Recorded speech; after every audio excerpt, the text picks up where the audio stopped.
Yes, I want to remind you that Hillary took part in the investigation of Nixon and the Watergate tapes, and she knows how damaging recorded information can be when a 20-minute gap in the Nixon tapes resulted in his impeachment, from which he actually resigned.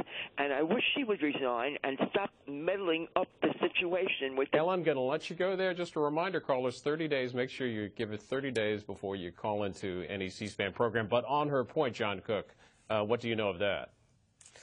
I mean, it certainly is very Nixonian, this plot that was hatched to keep her private or her governmental communications and private communications out of the hands of government. You know, it's about controlling information, and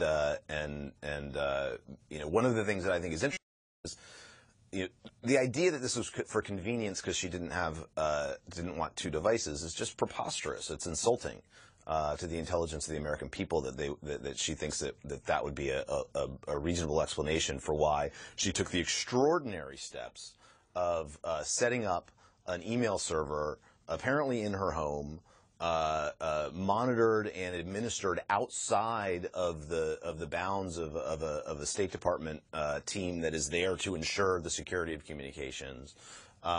It's preposterous. The reason that they hatched this scheme was so that when I filed a FOIA request for those communications, the State Department would say, we don't have them. The reason they hatched this scheme was so that when congressional investigators asked for emails about Benghazi or whatever other issues they might be investigating, her emails wouldn't be included in whatever state turned over. It was about controlling information.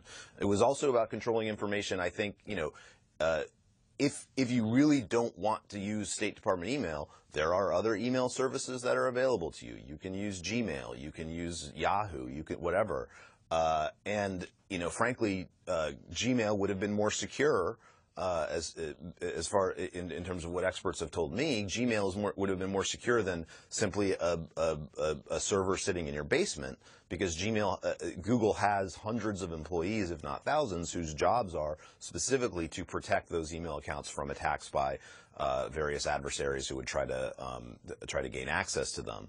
But they didn't use Google. They didn't use Gmail. And the explanation, as far as I can tell, for that is that they don't want Google having custody over those emails. She wanted to own those emails, so that if there was a subpoena, if there was an effort to gain access to them, she was the one who would control what got turned over, which is exactly what happened. She and her staff went through her emails and decided which ones would be releasable to the American people.